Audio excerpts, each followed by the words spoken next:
Hey guys, it's Lotus and welcome back to another video. Today we're going to continue on with our read-along of Guardian. Let's jump right into it. Chapter 49. Actually, Zhao Yunlan is feeling a rather unique sensation. He really did drink too much and he can't really walk straight, but he already threw up and took a nap, so he isn't quite as drunk anymore. It's just that Chu Shizhi exaggerated how drunk he is, and so he decides to play along. Pretending that he's utterly disoriented, he slumps into the front seat, seemingly dead to the world, feigning unconsciousness. When Shunwei went upstairs to pick him up, he left the car engine on to keep the heater running. Zhao Yunlan feels it as soon as he gets into the car. So he's pretending to be drunk in his sleep so he doesn't have to face Shunwei. Once Shunwei has gotten in too, he nudges him lightly. "Wake up, you can sleep back home. It's easy to catch a cold outside." Zhao Yunlan plays dead. He hears the man beside him sigh. Shunwei sees that he can't wake him up, so he leans over to put on a seatbelt for him. He's so incredibly close that Zhao Yunlan can smell Shunwei's scent. It's different from when he's the Ghost Slayer. He smells of soap, and his clothes are probably freshly laundered. When the Ghost Slayer sheds his feared black cloak, there's actually such a clean and soft man underneath. Shunwei takes out a bottle of mineral water and pours some into a small cup. He swirls the liquid in a circle a few times, and the cold water warms up, steam starting to rise from it. He holds the cup to Zhao Yunlan's mouth. "Here, drink some." Zhao Yunlan opens his eyes a little. In the pitch black of the car, it seems that the only light is coming from Shunwei's eyes. They're just perfect, neither too dark nor too bright. Zhao Yunlan's heart suddenly skips a beat. He leans forward and guzzles down the cup of water from Shunwei's hand. Then, Shunwei takes out a blanket from underneath the seat and wraps him tightly in it. He turns up the heater some more, then drives off at a sedate speed. Zhao Yunlan leans against the seat with his eyes closed, but he's awake. It's been a long time since he's felt so warm on a cold winter's night. So Shunwei is just really caring. He knows that Zhao Yunlan is trying to stall for time so that they don't have to kind of discuss what has happened between them, but he plays along with it anyway because he just wants to make sure that Zhao Yunlan doesn't get sick. So, yeah, get you a man like Shunwei. Over half a month has passed since they've come back from the snowy mountains, and Zhao Yunlan has never contacted Shunwei once. But constantly bothering and following this object of his affection had become a bit of a habit, and it's always painful to change one's habit. Thus, Zhao Yunlan couldn't help but using the end-of-the-year activities as an excuse to go overboard. And, although humans are social animals, too much socializing can wear anyone out. It's not about looking perfect, sometimes it's just about feeling less lonely. Men and women go after him. It has always been like that. When he's in a good mood, he likes engaging in the occasional ambiguous love affair, just to make himself feel better.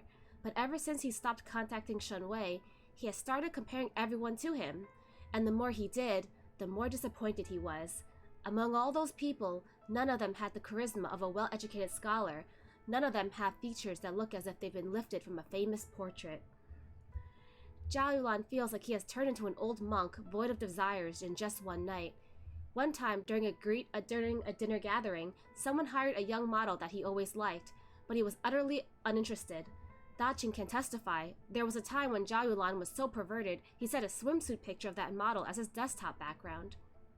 And whenever he's so drunk that he forgets what year it is, he thinks about the day he shamelessly coerced Shunwei into taking him home to his place late at night because of his stomachache. They watched movies together and talked occasionally. When he got bored of the old movies, he picked up some case files that he was working on. They each did their own thing and didn't disturb one another. And then, Shunwei placed a pillow behind Zhao Yunlan's back. It's a lifestyle that Zhao Yunlan has always dreamt of. Two people who don't always have to talk, who won't annoy each other or demand a lot all day. Things like movie dates or flowers. They live their own lives, but they're not distant. It's like they're meant to live together, just the two of them. At his age, Zhao Yunlan is smart enough and experienced enough to realize that when a man looks at someone he likes and doesn't see tiny waist, long legs, big butt, but sees home, that's definitely not lust. Congrats, Zhao Yunlan, for finally coming to that epiphany. If it weren't for that, perhaps he would have treated it as a joke and ended it with the Ghost Slayer openly. But he can't let go. He is down bad. Whenever Zhao Yunlan remembers waking up to those eyes watching him in the middle of the night in the shabby house in the snow mountains, he can't help but feel that if he ended things just like that, he would regret it for the rest of his life. Zhao Yulan's pigsty isn't far away from number 4 Bright Avenue. He's still lost in his convoluted thoughts when they arrive. Shenwei helps him get upstairs, takes off his jacket, and hangs it aside nicely. He makes him lie down in the bed and head to the washroom for a wet towel. Though Zhao Yulan seems to be drunk as mud, Shenwei is incredibly well behaved. He only wipes his face and limbs and avoids touching all other places, not even 1 millimeter. He wraps him in a blanket, sets the towel aside, and starts tidying up the trash by force of habit. He sets it next to the door so he can take it out when he leaves. Then, he begins picking up clothes that are scattered everywhere, gathering them into a laundry bag. He attaches a memo note to it, reminding Zhao Yulan to send the clothes to the cleaners the next day. Attentive to every detail, he takes away the cup of water from the bedside table so that Zhao Yulan won't knock it off in his sleep. Zhao Yulan listens to the rustling noise of the man tiptoeing around, tidying up the room, and not only does the knot in his heart not loosen up, it gets even more tangled. Shenwei has him in his heart, and Zhao Yulan can feel it. All his life, besides his parents, other people always seem to want something from him, or they wanted to use him. Never has anyone cared so deeply for him. Well, Daching isn't a person, he's just a bad-tempered fat cat. When Shenwei is done, he realizes that Zhao Yulan, who was still half-consciously peeking at him a moment ago, now seems to be in deep slumber, resting peacefully. He seems so tranquil. Shenwei hesitates. He doesn't want to leave. He stands beside the bed, unable to tear his gaze away. Zhao Yulan thinks while pretending to be asleep, his blood rushing uncontrollably. He thinks, please stop looking, just go, this is killing me. I can't pretend to be asleep forever. But neither the Ghost Slayer nor the gods above hear his plea. After a while, Shenwei bends down slowly, as if in a trance, leaning closer and closer to Zhao Yulan until he can feel his breath on his face. Zhao Yulan holds his corpse-like pretense with the strongest will possible, and yet he can clearly feel that he's about to collapse. Is Shenwei leaning in for a kiss? Finally, Shenwei can't hold back anymore. With his arms propped on the bed on either side of Zhao Yulan, he brushes Zhao Yulan's lips gently, like a dragonfly dipping its tail in water, touching him for just a split second. Shenwei closes his eyes. Just one fleeting touch has given him immense satisfaction. His thundering heartbeat thumps through his physical body. For one instant, Shenwei feels like a human. Under dim lights, stealing a kiss from someone he loves, joy and sweetness swelling up in his heart. Even if he died right now, he would have no objection. All of a sudden, Zhao Yulan's mind goes completely blank. The thread in his heart that had been holding up countless tons of weight finally breaks, in just a flashing moment and without a sound. Zhao Yulan's intoxicated brain is suddenly wide awake. Ghost Slayer? So what if he's the Ghost Slayer? If I like him, then he's mine. To hell with everyone else. And so, Zhao Yulan, sound asleep just a moment ago, suddenly wraps his arms around Shenwei. Shenwei has yet to realize what's happening, and while he's thus shocked, Zhao Yulan flips him over and bears down on him. His breath still smells slightly of alcohol, and yet his eyes are crystal clear. Staring into Shenwei's, he asks softly, "What are you doing, Your Honor?" Shenwei opens his mouth, but in his great embarrassment, there's nothing he can say. Zhao Yulan stares at him for a while, complex expressions flitting across his face. Suddenly, he pinches Shenwei's chin lightly. "I always thought you were a gentleman. Your Honor, who knew you're the kind who secretly steals a kiss in the middle of the night? And it was such an unprofessional kiss as well." Then, Shenwei hears his muffled laughter. Shenwei is stupefied, until Zhao Yulan's kisses come raining down. As though he were in an impossible, vivid dream, he can't help but embrace Zhao Yulan's body, pulling him in tighter. This man is incredibly adept at kissing, frisky and flirtatious. Effortlessly, he strips Shenwei of his armor, utterly vanquishing his defenses. And then, Zhao Yulan pushes himself up a bit. The two men are almost touching noses, and Shenwei hears him whisper, "This is called professional-level kissing." Shenwei is lost for words. 2 buttons are undone on Zhao Yulan's shirt, revealing his slender and refined collarbones. A faint aftertaste of cologne wafts out, and that slight smell is all it takes to seal Shenwei in silence. He can no longer tell who's really drunk now. Zhao Yulan sighs. He gently brushes away Shenwei's messy fringe. "Let me ask you, you've been hiding from me for such a long time, but you always stayed terribly close. Is it because we knew each other a long time ago, and you did something terrible to me? Or are you afraid that humans and ghosts aren't meant to be together? Shenwei is stunned. His eyes become clear again, and he pushes Zhao Yulan away and sits up. The blush fades from his skin, and his arms fall at his sides, hands tightening. Zhao Yulan sits too, facing him sideways. He leans over and pulls Shenwei's hand towards him. He slowly opens Shenwei's clenched fist. Ah, look at you. Why do you give yourself such a hard time? If it's the first reason, I'm telling you now. From now on, whatever happened in the past is completely written off. You won't mention it and I'll never even remember. As for the second reason, isn't that BS? Humans die and become ghosts too. Maybe someday I'll... Shenwei quickly covers his mouth. 2 men, 4 eyes. They stare at each other for a long time. Finally, Shenwei shakes his head very, very slowly. Zhao Yulan sighs and gets out of bed. Judging by his words, he seems sober, and yet he stumbles as soon as his feet touch the ground and promptly lands on his ass. Wrapping his hands around his head, he moans, "Ugh, there's a whole swarm of bees buzzing around my head." Shenwei makes haste to help him get up. "I thought you weren't drunk. Does it hurt?"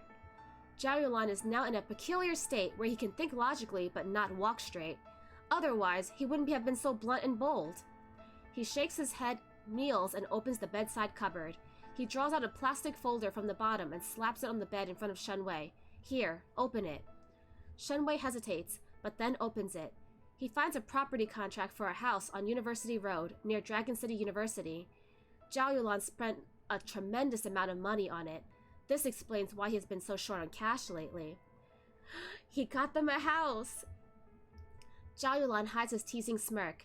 He sits on the ground, leaning against the cupboard and stretching out his legs. He looks up and lights a cigarette. He stays silent until almost the entire cigarette is gone, then says in a low voice, "I bought it before we went to the mountains. I thought it was in a good neighborhood and conveniently located. It's right next to the university, so if you wanted to move in with me, you wouldn't have to drive to work, and you could even sleep in a little later in the morning. Next year, I'll move the SIU office to somewhere nearby. The house is quite big, more than enough for the 2 of us. You could have a huge study or office, and you could bring your students over. I could invite my friends over sometimes. And I also thought about getting a big silly dog. I could provoke it to fight with Daching, and we can watch Dog vs. Cat Live, the New Year edition." Shenwei's hands start trembling uncontrollably, the plastic folder creaking in his fingers. Zhao Yulan chuckles. "Who would have thought that after going to the big Northwest, I'd find out it's you, Your Honor? You can get from East City to West City in the blink of an eye. Why would you have to drive? And wake up in the morning? If I had known, I wouldn't have spent unnecessary money, and now I don't even have enough for New Year's gifts." Shenwei gradually lowers his head, and they lock eyes with each other. He finds this man's gaze the same as ever. The mischief has gone out of it, and all that's left is deeply, deeply hidden tenderness. With but the softest touch, like the brush of a tiny feather, he drowns in it. Shenwei is being split in halves. One half is over the moon with ecstasy. The other is sinking deep down into the abyssal depths of the underworld. In just one moment, he finds himself on the verge of insanity. Several thousand years of solitude, and yet he always remained sane. Just a few careless words from this man caused upheaval, havoc, tempest. Unruly passion engulfs him. No wonder the old saying goes like this. For love, the living can die, and the dead can once again live. The living who fear death and the dead who cannot live again are those who haven't known enough love. Mind and soul in utter disarray. Who'd remember what day and what year it is? End of chapter 49. Okay, so at first, Shenwei is driving Zhao Yulan home, and Zhao Yulan is feeling really awkward, so he pretends to be super drunk and passed out. And he gets to see how tender and kind Shenwei is, how much he actually cares about him. Like, he wraps him up in a blanket, gets him hot water, makes sure he doesn't catch a cold, tidies up his room, does his dishes. Like, this guy is a keeper, okay? And then Shenwei decides to steal a little bit of a kiss because he can't hold himself back. And then, you know what? Zhao Yulan's like, you know what? Forget it. F it. I like you, and I'm gonna let you know because I don't wanna have to hide anymore. And so they finally have their heart-to-heart talk, kind of. Zhao Yulan reveals that he doesn't really care about what their past was, if they had a grudge against each other in the past. Bygones are bygones. And he's like, if you're worried that I'm a human and you're immortal, well, you know what? YOLO, let's live in the present. And he even let Shenwei know that he had actually purchased a big home for the 2 of them to live in, that's closer to his university job. So Zhao Yulan was planning for a long-term relationship. Okay, he wasn't looking for an affair, he was looking for marriage. He was looking for Shenwei's hand in marriage, essentially. So let's continue on and see how Shenwei responds to Zhao Yulan's revelations. Chapter 50. Shenwei's heart quakes and convulses, and he almost loses control. Now he realizes that in all those thousands of years, he's never been free of emotions or grievances. The things Zhao Yulan said tonight have only ever appeared in his dreams. On one hand, he knows none of this will ever be possible, but on the other, he can't help but hope. Hope is like a strand of spider silk, and his life depends on it. He was born because of him, and the path he took to this day is all because of him.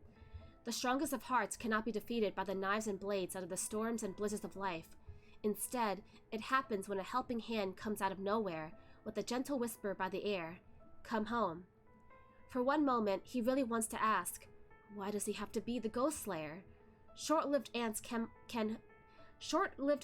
come and go in pairs under the sun and dew.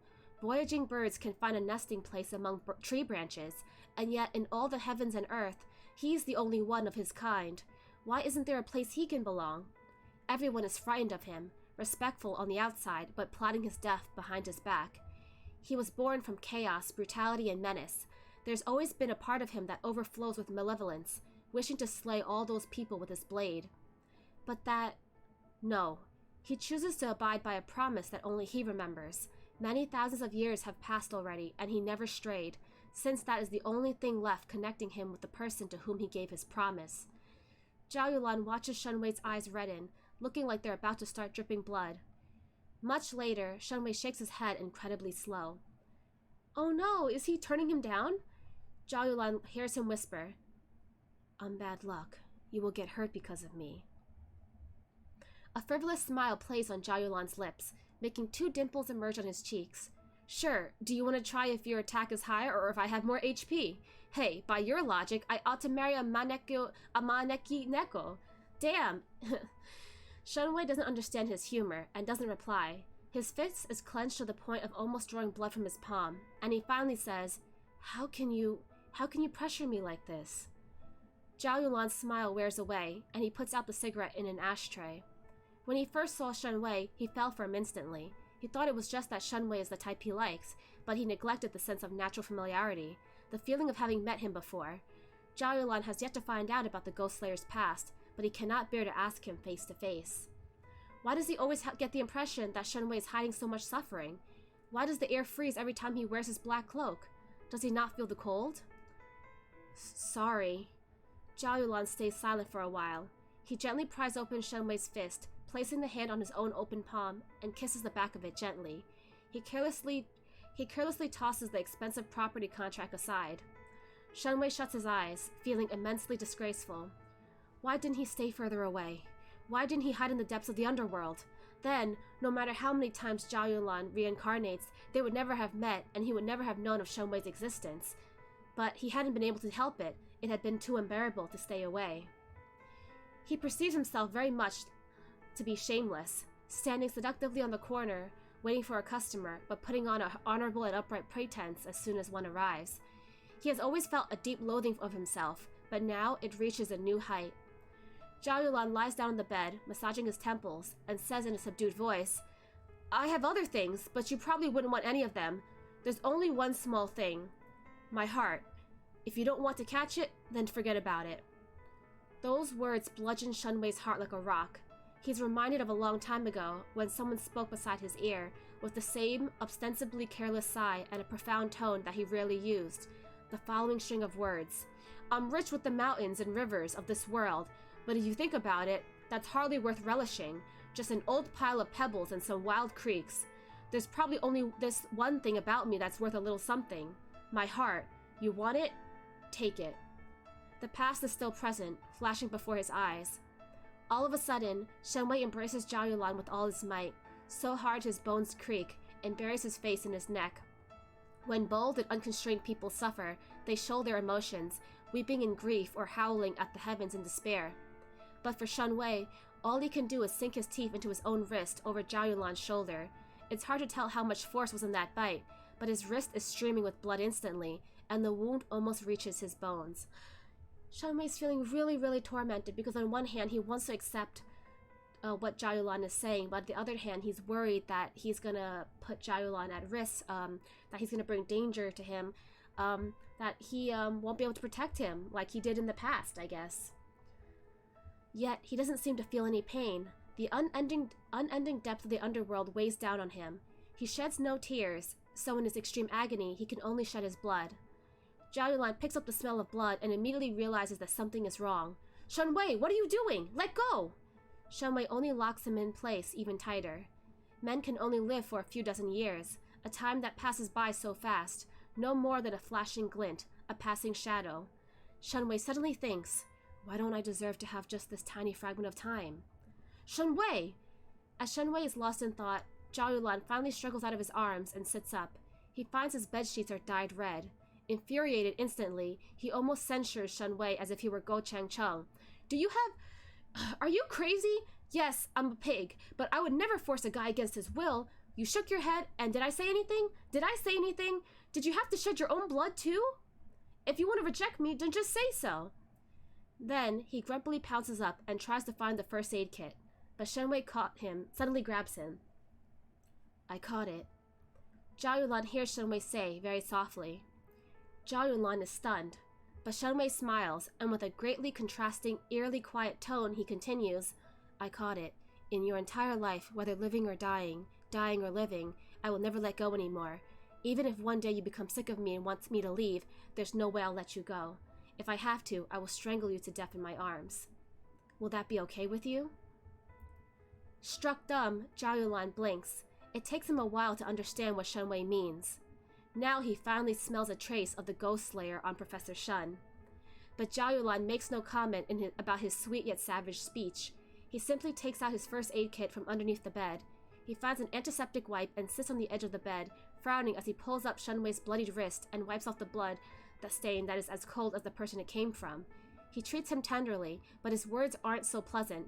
After a long while, Zhao Yulan sighs and comments, Really, you're the worst. Afterwards, Zhao Yulan is probably exhausted to death. The SIU is filled with half-humans, half-ghosts, and not one of them is reliable. Zhao Yulan is always busy, like he was born to labor hard every day. After he changes the bloodied sheets, he's in no mood for lovemaking anymore. He falls headfirst onto the bed, and shortly, his breathing evens out. He really is sound asleep this time. Shenwei looks at his wrist, which is wrapped tightly and neatly. He lifts up the other half of the blanket, and, holding his breath, he lies down on the other side of the bed with incredibly gentle movements. He holds Zhao Yulan's hand against his chest and shuts his eyes. Shenwei never thought the day would come when he sleeps through the night. He has never been blessed with the sweetness of slumber, and he has never tasted a serene, dreamless night. It's been too long since he last felt this blissful. The next morning, weird smells from the kitchen awaken Shenwei, and he's surprised and bewildered for half a minute before he remembers where he is. He sees the incriminating evidence on his wrist, and his face that always seems to be pale blushes a light pink. Look at the things he did, and the things he said last night. He really can't bear thinking about it. At that moment, someone mumbles, morning. Shenwei looks up and sees Zhao Yulan holding a pair of chopsticks in his mouth. In his hands is a wide plastic tray with 5 molded slots, each big enough for a huge bowl or a moderate-sized plate. 5 slots. If there aren't a lot of people, that's just enough for the standard 4 dishes and a soup, and he can carry everything in just one trip. What kind of sloth designed this godly tool? The world may never know. And yet, the godly tool in Zhao Yulan's hands has other godly things on it. From left to right, a tiny queue of large-sized instant cup noodles sits on the tray, steaming with a mix of indescribable odor. Shenwei gawks. Looks like, Zhao Yulan tried to make Shenwei breakfast in bed, instant ramen. And so, Zhao Yulan uninhibitedly plops down onto the couch and starts lecturing. First left is braised beef noodles, boiled in water. Second left is old altar pickled cabbage noodles, boiled in hot milk. In the middle is mushroom and chicken stew noodles, microwaved in water with a knob of butter. Second right is assorted seafood noodles. I found it a bit bland, so I added a spoon of sweet sauce.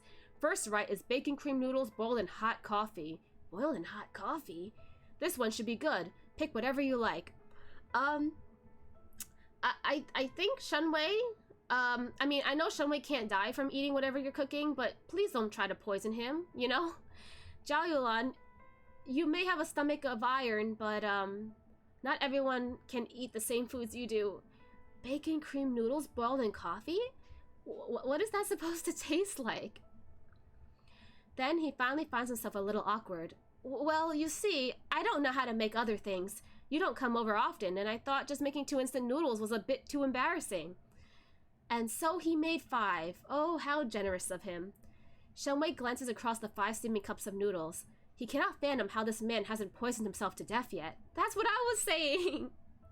Shenwei, now you have to move in and make sure that Zhao Yulan has a proper diet, because he will end up poisoning himself if you don't start taking care of him. Shenwei glances across the 5 steaming cups of noodles. Oh, I said that already. Okay. But luckily, even if he were to cook a bowl of arsenic, Shenwei would eat it willingly without so much as a frown. But Professor Shun still chooses the bowl that looks the most normal, and subtly reminds him, these greasy foods are bad for your health. Don't eat too much. Zhao Yulan admits honestly, I've run out of money lately. If I don't get my bonus, I'm gonna have to ask my dad for help. As he's talking, he catches a glimpse of Shenwei, and just so happens to think of something, and says, all smiles, you're the gold digger, and I'm the bed warmer. Why would he say that? Why would Shenwei, oh my gosh, this poor dude, he doesn't know what he's getting himself into. Shenwei gags on a mouthful of spicy soup and coughs vigorously, turning his head away. Zhao Yulan chuckles and says carelessly, it's almost the end of the year. The time for reviewing virtue is here again. Recently, there are more and more thieves on Earth. The shifter tribes and ghosts are all scrambling last minute. Shenwei sits up, poised, and wipes his mouth. He says calmly, deliberate deeds can only amount to superficial karma. How can good virtue be accrued so easily? Yeah. Zhao Yulan seems to have impaired taste, guzzling down the god-awful mixture of coffee and instant noodle soup. Speaking of which, we actually have a case. You'd think they'd behave this time of year. The sundial of reincarnation is the first of the 4 mystical artifacts. Then comes the awl of mountains and rivers, and the third is the ink brush of virtue. Now that the first 2 have surfaced, Shenwei is understandably a little oversensitive towards the word virtue. But before he can ask, Zhao Yulan's phone rings. Zhao Yulan hurriedly puts down the noodles to look at his phone. Speak of the devil, here it is again. Just one night, and there are 2 more victims who ended up in the hospital. The same symptoms. No illness, no injuries, just frantically jerking to and fro while holding their legs. The victim's family called the police at 5 o'clock in the morning, so the comrades in charge of the case had no choice but to crawl out of their beds. Widespread poisoning has a severe impact on the well-being of society. The incident is worsening by the minute, and it just so happens to be the end of the year, when stability maintenance is crucial. The chief of the district police has no clue what to do, so Zhao Yulan is harassed with death-threatening frequency. Basically, Zhu Shizhi and the others have concluded that this case will sooner or later be handed to the SIU anyway. They will send the report up in the morning, and then Zhao Yulan won't be able to brush it aside. But it's going to take 1 whole day at least, before the procedures go through.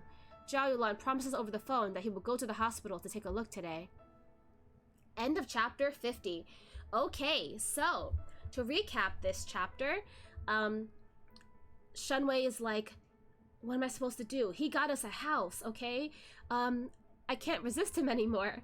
And so then he's like, Zhao Yulan, you can't keep pressuring me like this. You know I'm doing this for your own good. I'm staying away because I don't want to hurt you. And Zhao Yulan's like, well, the only other thing I can offer you is my heart. Take it or leave it. And then I think that's when Shenwei really realizes that, life is really short, and he keeps denying himself. He's actually watched the reincarnations of Zhao Yulan in the past and has never made a move. So does he really want to pass up this chance this time around? And so he decides, you know what? I'm going to go for it. In this lifetime, in this incarnation, I am going to pursue my love. And so then he decides to reciprocate Zhao Yulan's offer of being in a relationship. So they are finally together, guys. We've made it. Chapter 50, and Wei Lian is now canon. Confirmed. But yeah, so, they're exhausted after going through that emotional speech, emotional talking, and they fall asleep, and for the first time in a long time, Shenwei actually has a dreamless sleep. So good for him. I didn't know he actually slept. And then the next day, Zhao Yulan is trying to be a good boyfriend and bring Shenwei breakfast in bed, but he can't cook, and so he makes him some questionable instant noodles. Now, I think Shenwei's gonna be fine, but, and I guess it's the thought that counts, right? Like, when your loved one makes you something to eat, even if it doesn't taste good, you're supposed to lie and say, oh, it tastes great! Haha, thank you so much for the effort you put into making it. But yeah, and then now we're getting kind of back to the plot. You know, the last few chapters have been really focused on their relationship, so we're getting back to the plot, and the third artifact is expected to be emerging soon, and there's been a lot of humans that are getting sick and ending up in the hospital with some weird ailments, so it's a case for the SIU to investigate further. So yeah, now that Zhao Yulan and Shenwei has made up, and pretty much everyone knows...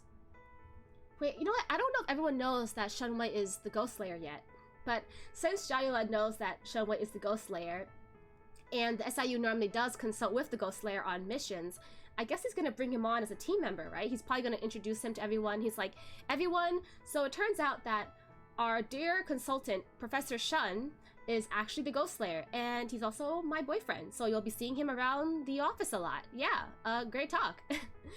So yeah, I hope you guys enjoyed today's read-along, and I will see you guys next time.